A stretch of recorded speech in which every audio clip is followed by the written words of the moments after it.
जय हिंद दोस्तों, आप सबों को मैं अपने YouTube चैनल पे स्वागत करता हूं। आज आप सबों को ITI के काउंसलिंग के बारे में बताएंगे, क्योंकि इसी सप्ताह में जो आपका काउंसलिंग स्टार्ट हो जाएगा और रिजल्ट जारी हो चुका है। कुछ दिन पहले रिजल्ट भी आ चुका है, तो अब काउंसलिंग इसी सप्ताह में स्टार्ट होगा। सबसे पहले हम बता देते हैं आपको टोटल सीट बिहार में कितना ITI का। टोटल सीट जो है आपको, टोटल सीट की संख्या जो आपको है लगभग 25,500 है। कितना है? 25,000 के आसपास है। इतना याद रखना, थोड़ा कम है। और यहाँ पर हम जान लेते हैं कि आपको कौन कौन सा ट्रेड अच्छा होता है। तो यहाँ देख रहे हैं आप लोग को, सबसे पहले यहाँ पर इलेक्ट्रीशियन है, उसके बाद फीटर है, उसके बाद इलेक्ट्रॉनिक्स मैकेनिकल है, उसके बाद आपको वायरमैन है। कौन कौन बोले? इलेक्ट्रीशियन, फीटर, इलेक्ट्रॉनिक्स मैकेनिक और वायरमैन है। ये आपको 4 ट्रेड है, जो कि 2 साल का ट्रेड है। और उसके बाद आपको टर्नर भी है, ये भी आपको अच्छा ट्रेड है, और मैशनिस्ट भी है। तो याद रखना, ये सब जो आपको 2 ईयर का ट्रेड है, यानी आप यदि आपका कॉलेज में एडमिशन होगा तो 2 साल तक आपको कॉलेज जाना पड़ेगा। उसके बाद 1 साल में आप देखिए कौन सा ट्रेड लीजिए हमारे अनुसार। तो 1 साल का ट्रेड जो होगा वो आप यहाँ पर चूज कर सकते हैं। जैसे आपको मैकेनिकल डीजल है, यानी डीजल मैकेनिक होता है, एक होता है वेल्डर, एक है मैकेनिकल ट्रैक्टर। ये तीनों जो होता है ना, ट्रैक्टर मैकेनिक या मैकेनिकल ट्रैक्टर, उसी को बोला जाता है। तो ये तीनों ट्रेड जो 1 साल में है वो अच्छा है। तो काउंसलिंग में ये सब ट्रेड आपको डालना। काउंसलिंग जिस समय होगा तो सबसे पहले हमको किस ट्रेड को डालना, चाहे आपको कितना भी नंबर आता हो उससे मतलब नहीं है। सबसे पहले आप 2 साल का ट्रेड जो चूज कीजिएगा, 1 नंबर में आप इलेक्ट्रीशियन दीजिएगा, दूसरा में फीटर दीजिएगा, तीसरा में आपको वायरमैन देना है। ये तीनों ट्रेड देने के बाद जो आपको, उसके बाद एक इलेक्ट्रॉनिक मैकेनिक है, इसको भी देना है। उसके बाद इस चारों ट्रेड को देने के बाद 1 साल में आप जाइएगा, डीजल मैकेनिक दे दीजिएगा, वेल्डर दे दीजिएगा और ट्रैक्टर मैकेनिक दे दीजिएगा। तो ये सब ट्रेड है आपको। और बता देते हैं आपको, यदि कोई भी एग्जाम रेलवे का आता है आपको, लोको पायलट का मतलब ड्राइवर का, तो 2 साल का जो ट्रेड रहता है वही स्टूडेंट जो है आपको रेलवे के वो ड्राइवर के लिए फॉर्म अप्लाई कर सकते हैं। और 1 साल में वो 2 ट्रेड है, एक का नाम है ट्रैक्टर मैकेनिक, एक है डीजल मैकेनिक। ये यदि आपका हो जाएगा तो आप जो है लोको पायलट के लिए फॉर्म अप्लाई कर सकते हैं। अब जो है यहाँ पर आप लोग को बता देते हैं। देखिए यहाँ पर आपको पहला ये पटना जो है, पटना में टोटल सीट कितना है?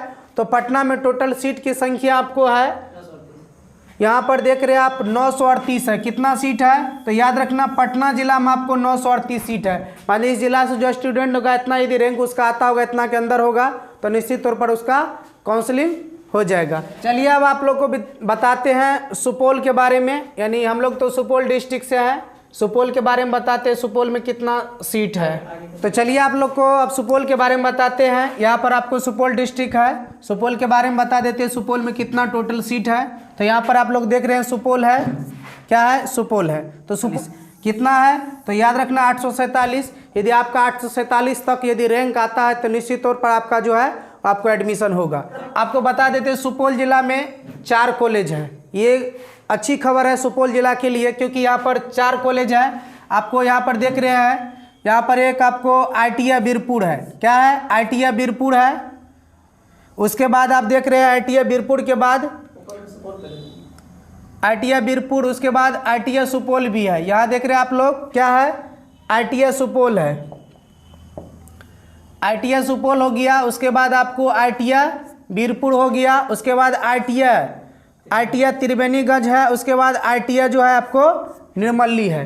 तो याद रखना है 4 कॉलेज है, ITI Supaul, ITI Birpur, ITI Triveniganj और ITI निर्मली है। तो ये 4 कॉलेज में सीट टोटल कितना है? तो याद रखना 847 है। और याद रखिए आपका जब भी काउंसलिंग होगा वो आपको जिला वाइज काउंसलिंग होता है।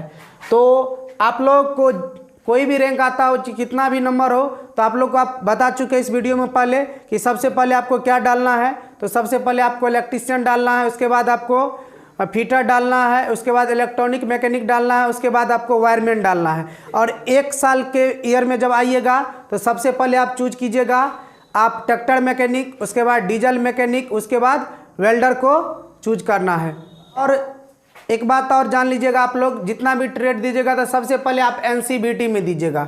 NCBT अलग होता है, SCBT अलग होता है। इसके बारे में मैं आप सबको बताऊंगा अगले वीडियो में NCBT क्या है और SCBT क्या है। तो सबसे पहले आप लोग NCBT दीजिएगा, उसके बाद SCBT दीजिएगा। तो अब आपको इसी सप्ताह में काउंसलिंग स्टार्ट हो जाएगा। और आप लोग काउंसलिंग में तो आपको कुछ नहीं ले जाना, क्योंकि ये काउंसलिंग जो होगा आपको ऑनलाइन होगा काउंसलिंग। और एडमिशन के समय जो भी डॉक्यूमेंट है वो आपको लगेगा, तो आप लोग अभी से ही जातीय आवासीय आय प्रमाण पत्र वो बना लीजिएगा, क्योंकि काउंसलिंग एडमिशन के समय जो आपको वो सब देना जरूरी है।